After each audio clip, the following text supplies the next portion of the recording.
Hello, it is Ryan, and we could all use an extra bright spot in our day, couldn't we? Just to make up for things like sitting in traffic, doing the dishes, counting your steps, you know, all the mundane stuff. That is why I'm such a big fan of Chumba Casino. Chumba Casino has all your favorite social casino-style games that you can play for free anytime, anywhere with daily bonuses. That should brighten your day a little.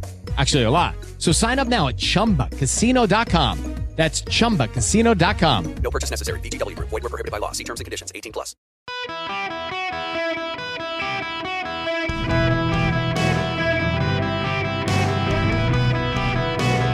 Welcome to the Eric Erickson Show podcast, Hour 3. Greetings, conversationalists. Welcome. It's Eric Erickson here across America. The phone number is 877-973-7425. If you want to be on the program, reviewing all the news made this weekend, lots of it, not on the Sunday shows. In fact, the Sunday shows, we're talking about my event. So I might as well play you the audio directly from the event than the way the Sunday shows characterized the event. It was a great time. It was a great to have these guys there. Now, one word, because I've gotten a couple of emails on this, and I know Charlie got a phone call on it. Where was Donald Trump and all this? I want to explain to you why we didn't invite Donald Trump. When I announced that we were going to do the conference, I said I was going to invite Donald Trump. So why didn't we? Well, the Trump campaign said very explicitly that they weren't going to share the stage with any of these contenders. They don't find them to be legitimate. So he didn't participate with Tucker Carlson in his Iowa event for the family leader. He didn't participate with Kim Reynolds in Iowa with her discussions with the candidates. She did one-on-ones with candidates like Tucker Carlson. He wouldn't go. There was one in South Carolina. He didn't participate in that. There was one in New Hampshire. He didn't participate in that. And I did not want to put us in a position where we're trying to negotiate with his team, knowing they're going to say no, because they very explicitly said they had no intention of doing these sorts of events. And then 3-4 months in, trying to hold a slot that now we've got to fill because they said what we knew they were going to say. It just wasn't worth my time or energy to have my team try to do this. Now, you can disagree. That's fine. But understand, we knew they were going to say no out of the gate. They've been very explicitly say no to Tucker Carlson, to Kim Reynolds, to the groups in South Carolina, New Hampshire. They sure as heck weren't going to say yes to me. But we learned in his absence a lot from these candidates. But I didn't want to just have presidential candidates. One of the people that I've been trying to get to know a little better and I wanted to invite was the governor of Virginia, Glenn Youngkin. Now, a funny side note on this setup, it actually, I personally found it to be hilarious. Glenn Youngkin, the governor of Virginia, was hesitant to come because he is single-mindedly focused on winning the Virginia Senate this year. It's up for election. The Democrats in Virginia went hard left, like really hard left in their primaries. The Democrats in Virginia picked some really wackadoo progressive candidates who are all about ESG and equity and schools should be shut back down when COVID rises, et cetera, et cetera, et cetera. And he's focused on that. So he did not want to be on stage and be perceived as a presidential candidate wrongly. And he said, look, I don't want to come unless I can get Brian Kemp to come back on stage with me. We can do a group discussion. And we're like, bad idea. You do this, people are going to say, oh, these guys are hinting at a candidacy. They're hinting at a ticket. And I was like, no. You don't want to. Well, that's what he wanted.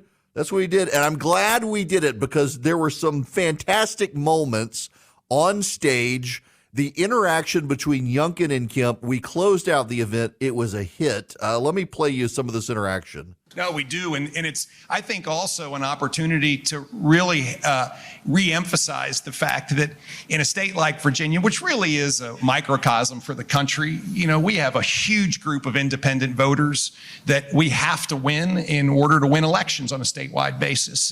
And we were fortunate enough to win the independent vote in 2021.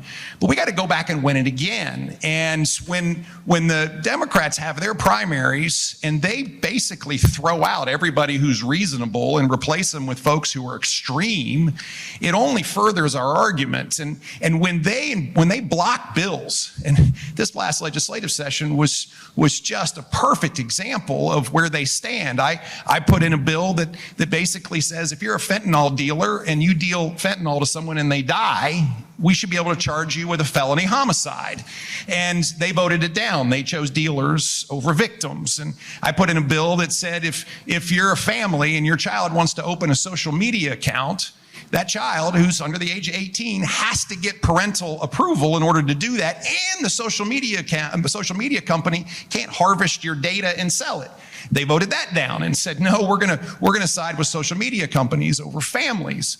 I put in a bill that said that at the end of the day, a bill that had been passed earlier, signed by the previous administration, that outsourced our government to California and now requires Virginia to follow the mandates on what car you buy.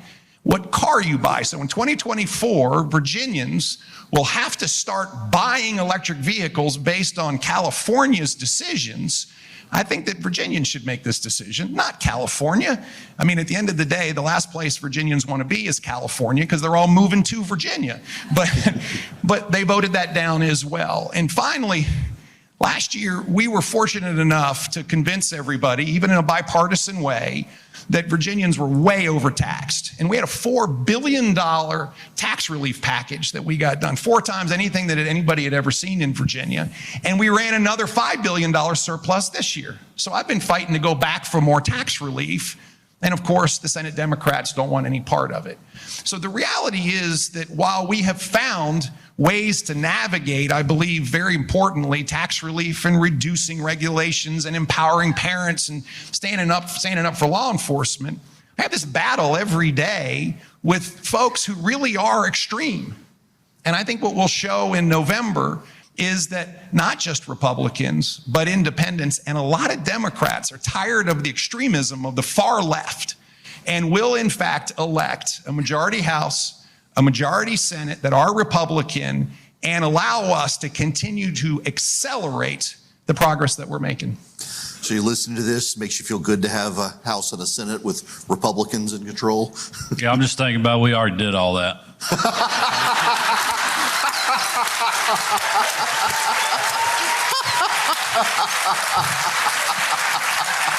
Brian I'm Kill. proud Glenn Youngkin's fixing to do it too. That's a good thing. So, let's talk a little more specifically about the political landscape. That Governor Kemp, you've left a political operation, though your term limited, in place to continue the grassroots operations that other organizations, the state party and stuff, have kind of atrophied in the past to be able to turn out the vote. And now you in Virginia are doing something very similar to just encourage Republicans to not be too clever by half and just all storm the polls on election day, but bank their votes. Yeah, well, I have to say, I don't mind being a fast follower. And the great early voting program that was run last year in Georgia kind of set the real template on how to do this. I call that the first edition of the playbook here. And so what did we do? Well, we went and hired Governor Kemp's team and said, come to Virginia and let's write the second edition of this. And listen, the rules, they're the rules. And I didn't write them, I inherited them. And we've got to go compete. And we've got to get Republicans off the sidelines and not take the risk of missing. And I'm so tired of going into election day down thousands, if not tens of thousands of votes because we're so far behind in early voting. And so we're running a hard press, 45 days of early voting. We're running a statewide campaign. We've had help from lots of folks, and everybody is aligned, everybody, from top to bottom in our party about signing people up to vote early. And we have a huge military contingent in Virginia. Listen, 1 out of 10 adults in Virginia is a veteran. We have 150,000 active duty. We have families in Virginia. I want folks to vote in Virginia and make sure they can. And so this SecureYourVoteVirginia.com program rolled out hard. And we are signing people up to order absentee ballots if they're at risk of not showing up, or to just make a plan to vote early so that we can bank your vote and get this done. I'm excited about it. People have really taken it up, and I think it'll make the difference. And I think it'll be a key ingredient in not just delivering our House and our Senate this year, But I think this first edition that was written in Georgia and the second edition that is being written in Virginia really can be a template for the nation in 2024. That's essentially what he's trying to do, and that's why I wanted to play this clip to highlight for you. Is he and Brian Kemp, among others, are working very hard to build a ground game for the future of the nation and the turnout game, the turnout model, the early ballot harvesting and collection. To be able to get people out there to turn out the vote, to not be able to sit home, rest on our laurels, things like that. It was a great conversation with them, and I'm trying to, as I sit here, wrap this up. I gotta ask this last question here. Now I'm doing this on the fly, just so you know, but I was proud of myself for asking this question at the end. Those of you outside Georgia, maybe not, but again, my conversation with the governor of Virginia, Glenn Youngkin, and Brian Kemp. No secret, but that's what they do, and we battle it every day, and I think we've made huge progress. Governor, last question for you. How is it to get up every morning with the burden of knowing you don't have the two-time college football national champions in your state? So I'll just give you a little snippet into this about how proud your governor is. He was just doing me a favor and helping us with a video about early voting, and at the end of it, he needed to wrap up by saying, "And go vote." And I thought he was going to say, "Go Dogs," and that was the problem. Luckily, we held him back. But listen, if somebody's got to have two-time national champions and it's not a school in Virginia, it might as well be somebody in Georgia. Listen. That was it. That was a good answer for him on the end. I enjoyed the reaction to Governor Brian Kemp, a huge Georgia Bulldog fan as football season is about to start. I actually asked him during his conversation on stage on Friday his thoughts on college football and where things would lead. It was a great conference.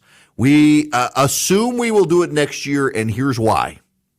Regardless of people's views about the presidency and the presidential candidates, the Senate is at stake next year. And I can envision us doing an event, thematically a capture the flag event, where we got to capture the Senate. We have a lot at stake, Pennsylvania and Montana, Arizona, Nevada, Ohio.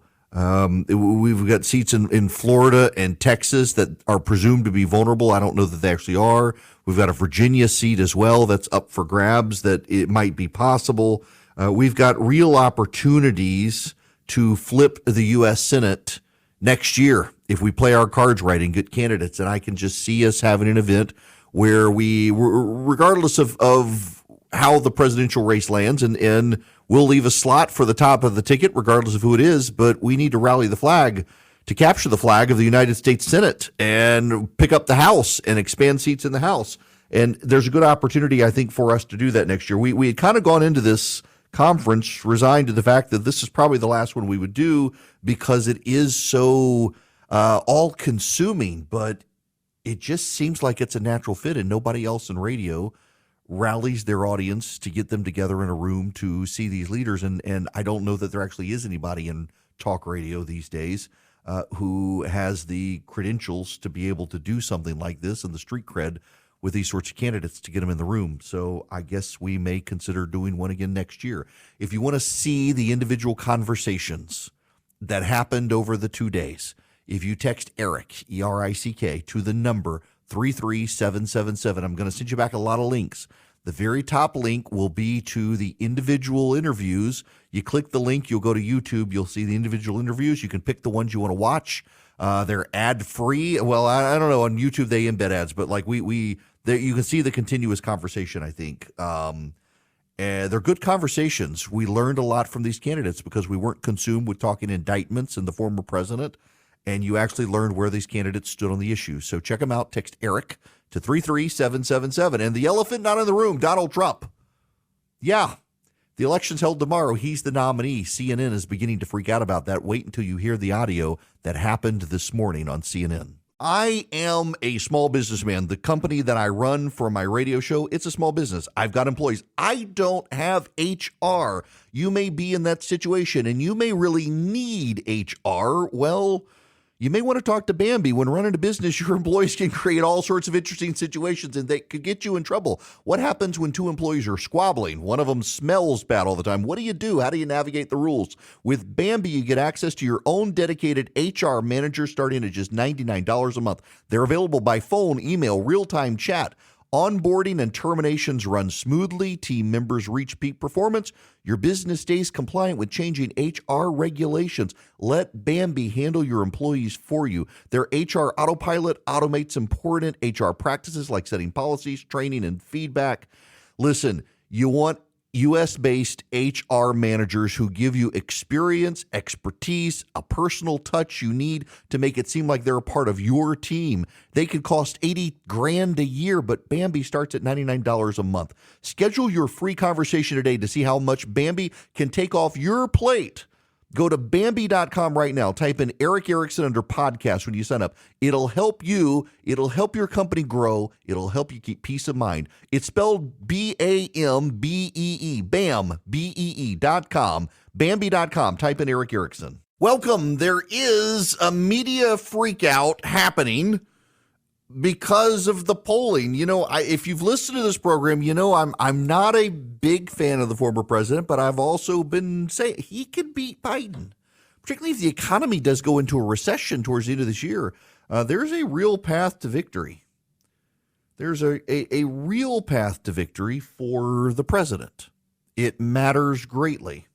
And I'm talking Trump, not Biden. Listen to this from CNN. Trump's lead is even larger. So these are three polls that were out over the last week. Look at these leads for Donald Trump. He's at 62% in the CBS News YouGov poll, 57% in Quinnipiac University, 53% in the Fox News poll. Look at where DeSantis is in all these polls. Look how far back he is. He doesn't crack 20% in any of them. So in Iowa, you have that 20-plus point lead for Donald Trump. That's actually smaller than the lead we see nationally, where we see these leads of 35, 40, near 50 points in this particular case.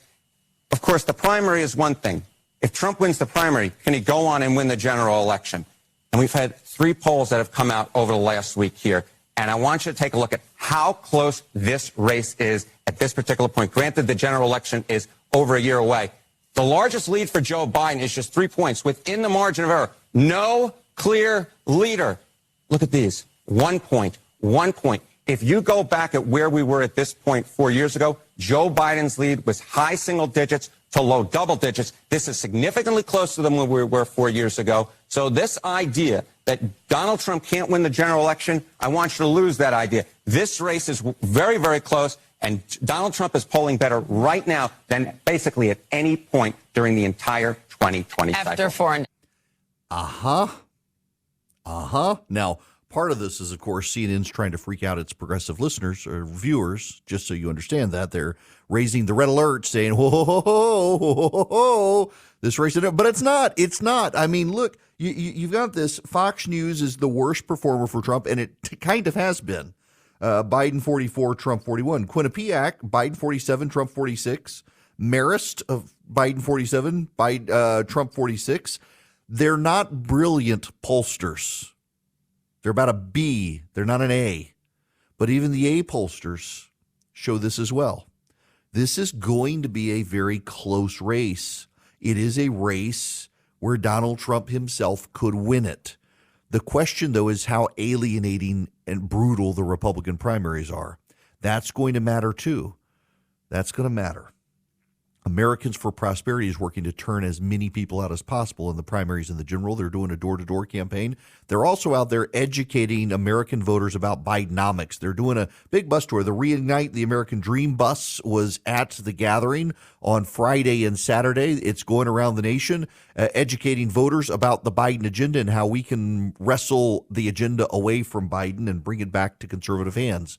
Americans for Prosperity wants you on their team. If you go to americansforprosperity.org/Eric today, you can sign up. They've got over 4 million activists. They were recruiting people at the gathering this weekend, a great organization, uncompromising in their vision for a limited government. They interviewed my friend Congressman Chip Roy. I played the audio of Akash from AFP, his interview with Chip on limiting regulations, defanging Washington, gutting the bureaucracy. It's what they're committed to. They want you on their side. Go to americansforprosperity.org/ERICK. americansforprosperity.org/ERICK. Did you know China has made it a priority to teach students financial literacy starting in preschool? Financial literacy isn't taught in our elementary schools, and parents lack the resources to teach it at home. American kids are yet again being left behind. Now there's a great way for parents and grandparents to help the kids they love learn about finance, thanks to the Sensibles, and at bcs-kids.com. The Sensibles are a team of animated superheroes who help kids age 6 to 12 develop smart money habits in a fun way. bcs-kids.com was created to channel this multimedia resource to kids everywhere. Buy a subscription for your loved ones, and each month they'll get a Sensibles kit in the mail with an entertaining DVD, comic book, and activities. Digital subscriptions are also available. They'll also get access to an interactive website with a library of lessons, fun activities, and more. Want 20% off the monthly subscription costs? Visit at bcs-kids.com. Enter the promo code ERIC, my name, ERICK. It's the sensible thing to do. Subscribe today at bcs-kids.com. Hello, ladies and gentlemen. The phone lines are open at 877-973-7425. I get to switch gears now, and I want to talk about the Democrats. We've covered the Republicans. We've covered Trump. I should say this, though, regarding President Trump and the indictments. You know, in all honesty, so Brian Kemp on stage on Friday said it's not going to happen before the election. That needs to be emphasized over and over. It's just the way the state court trial system is going to work in Georgia, and the length of time it's going to take to pick a jury, and it's going to get moved to federal court more likely than not. Mark Meadows' motion is legit. It is sound. And if he moves it to federal court, all of them are going to move to federal court. You're not going to try him in federal court and the others elsewhere. He's moving to dismiss his part of the case. Now, if he can get his dismissed before everything's moved to federal court, I don't see how that happens, but maybe it impacts it. But Jeff Clark was a deputy attorney general of the United States, acting under color of his office for Donald Trump, advising him. He could force it to be moved to federal court. Donald Trump was president of the United States. He could too. The federal rules of criminal procedure are pretty straightforward rules of criminal procedure. They don't favor prosecutors as much as Georgia's rules do. And while state rules or state laws on RICO will govern in the federal case, they're just taking the state case to federal court. Federal courts still use the federal rules of criminal procedure, which will complicate the DA's case. It was not really a smart play on the part of the district attorney to drag Mark Meadows in. Particularly, we now know Mark Meadows was working with the working with the special prosecutor. Mark Meadows was, in fact, cooperating on the case of the documents. Mark Meadows said, in fact, that that he had no recollection whatsoever of Donald Trump declassifying the documents. That's actually a big admission from Mark Meadows. It's a pretty significant admission from Mark Meadows that Donald Trump doesn't have any sort of power to declassify now, that he didn't declassify ahead of time. She was on television the other day. Sarah Isgur she used to be the spokesperson for the Department of Justice, blasting the case from Fani Willis in Fulton County that she's in over her head. She doesn't know what she's doing. I'm sorry, I'm stammering a little bit because I was trying to find the clip of her from the Sunday shows talking about this. It's a pretty brutal clip about the Fulton County indictment and just how bad it was to drag Mark Meadows in, given that it allows a way to pack up the case and send it to federal court where the lay of the land is awful for the state prosecutors. It's going to take a very long time. But it's not actually what I want to talk about here. I want to talk about something else. back in the day when I was a kid, before Philip was born, there was this thing called an Atari. It was one of the first video game consoles. Eventually you got to Nintendo and Sega, but they had these cartridges, and you'd put the cartridges in the machines. And sometimes they didn't work right. And you'd pull out the cartridge, you'd blow hard in it to get any dust out of it, you'd put it back in the machine and turn it on. Sometimes you gave a thwack to the machine and it would turn on. And you figure these things out as a kid, trial and error. Have you turned it off and restarted? This is what I tell my kids all the time. They're always stunned that it works. You turn it off, you turn it back on. Y'all, how many times, in all honesty, in all candor, how many times can you turn off, pull out Kamala Harris's cartridges, blow the dust out, put them back in and turn her back on and give her a kick in the butt? How many times can you reboot Kamala Harris? We're on what? Reboot 11 billion trillion for Kamala Harris. She's doing an interview with the Politico. This is their headline.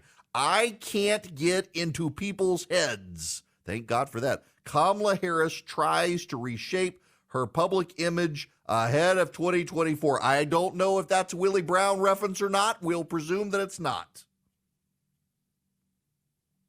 Backstage, as she prepares for a not-so-intimate fireside chat about gun safety in front of hundreds of people, Kamala Harris is unscripted and seemingly at ease. No notes, no teleprompter in sight. She's comfortable offering condolences and counsel to those who've lost loved ones to gun violence, who stream in wearing red shirts emblazoned with "Moms Demand Action" or "Students Demand Action." She holds her hands and looks into their eyes. "We speak their names," she whispered to one woman. She gently reassures a man clearly anxious about where to stand in the photo line. All eyes are on her. But that's been true of Harris for a while now, and the view has not often been kind. Her tenure as Joe Biden's number 2 has not been known for relaxed and warm moments like those in Chicago. Instead, Harris's team has largely been marked by stilted performances at public events at odds with the uninhibited interrogator she was known as in the Senate. They fueled whispers about whether she'll be a drag on the reelection ticket. The 2024 race heats up now. Her political future and quite possibly the success of the Democratic Party in 2024 hinges on a simple question. Is it possible for Kamala Harris to make a second impression? A second impression? Hell, this is like the 30th impression we've had. This article, I had to check to see if the article had a double A, a triple A, or a D or a C rating on it as batteries for Kamala Harris. Good Lord. I mean, the media, you had the New York Times try to do a fawning profile. You've had the Washington Post try to do a fawning profile. The Los Angeles Times. Now you've got Politico. All of them are trying to reboot Kamala Harris. Maybe the problem is her. Now, here's the thing. This is important for you to understand. How many articles has Politico run that it's not the campaign, it's DeSantis? There have been numerous articles in the New York Times and the Washington Post and Politico and USA Today and talking heads on TV saying the problem is not DeSantis' campaign, the problem is DeSantis. They're making it personal about DeSantis. You can't find those stories about Kamala Harris when it really is Kamala Harris is the problem. I mean, for God's sakes, the New York Times tried to do that profile of Kamala Harris to reboot her on, like this was reboot number 52. And the names of the people Kamala Harris gave to the New York Times of people who would say nice things about her, they were like, I'm not saying anything nice about her. This is ridiculous. This is a problem.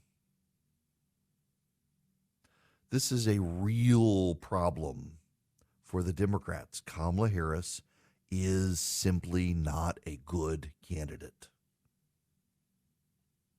She's just not. And Eugene Daniels, by the way, is pretty, he's an MSNBC political analyst. He's on Morning Joe. It's kind of, well, kind of liberal, sympathetic to Kamala Harris.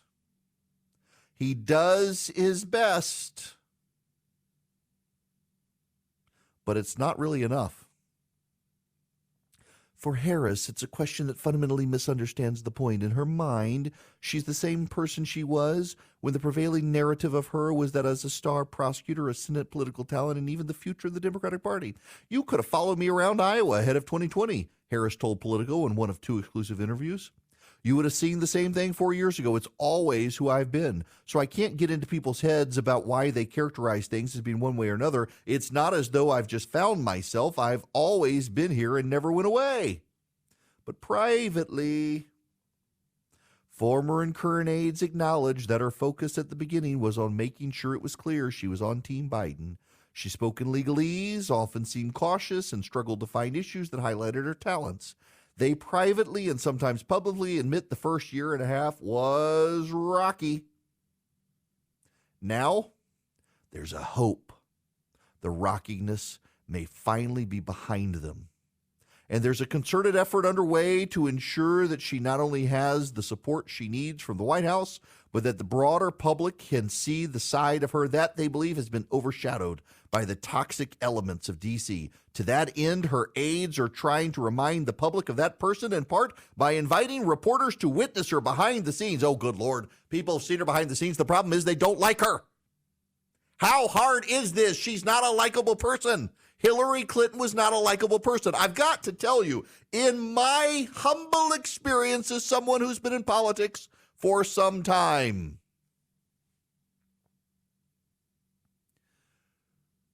friends, when you're around people and the thing they want you to know is she's so likable, it means she's not. Hillary Clinton's staff. You talk to Hillary Clinton's staff. Hillary Clinton would say all the time, her staff would, that she's so likable. In person, she's so likable. Why doesn't it translate on the campaign stage? She's so likable behind the scenes. And they say it as if they're hostages. That if I don't tell you she's likable, I'm going to die. You look at these people and they stare blankly in the camera. Yes, I love Hillary Clinton. Hillary Clinton is just so wonderful. I adore working for Hillary Clinton, and I just think Hillary is the greatest person I've ever known. I wish she were my mother and I had spent time in her womb. And all the while they're trying to blink out SOS. That was what it was like for these Hillary staffers. They kept telling, oh, she's the greatest person on earth. Get me out of here. This is what it's like with Kamala Harris. I mean, she's had massive staff rollover in the first 2 years of this presidential administration. Everyone who worked for Kamala Harris winds up quitting very quickly. And the staff does the same as they do with Hillary Clinton. She is delightful to work for. We love Kamala Harris. We just wish we had greater opportunities to leave her office and travel the country without her to tell people just how wonderful Kamala Harris is. Did we mention she's wonderful? I mean, my gosh, she just... Listen, I personally think, in all candor and honesty, I really do think you could probably sit down with Kamala Harris and her husband, and you could have a fine evening. She likes to cook. I like to cook. I believe I should be able to try to find common ground with pretty much anyone, even people I disagree with, people I don't much care for. I should be able to find some connection. I have yet to spend time with someone I profoundly disagree with on things and not be able to find some level of common ground on something with them, trying to agree with people on something. Ken Cuccinelli was at the gathering. He's running Never Back Down, the DeSantis super PAC. He worked for Donald Trump on the border issue. Before that, he was Attorney General of Virginia. Before that, he was a state senator in Virginia, and his district was overwhelmingly Democrat, and he was a committed Catholic conservative. And he won his race by knocking on doors. He was relentless. He knocked on doors all the time. Every day, he knocked on people's doors in his district to get to know them because he genuinely, fundamentally, truly, purely believed that if I can connect with someone on an issue, I've never found someone I couldn't connect with on an issue, I could get to know this person and maybe they might vote for me. And it worked. It worked. It worked. And he won over and over and over.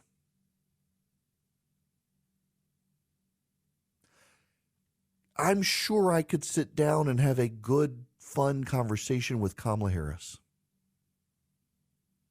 The problem is Kamala Harris, the person, may be a okay person to hang out with and get to know even if you disagree with them. But Kamala Harris, the politician, is bad, and it comes across as opportunistic and ruthless. And it just doesn't translate. It's like she tries too hard. There's something there. And her campaign doesn't get it. She doesn't get it. She's hard on her staff. And she loses a lot of staff as a result. And now, Deep Thoughts by Kamala Harris.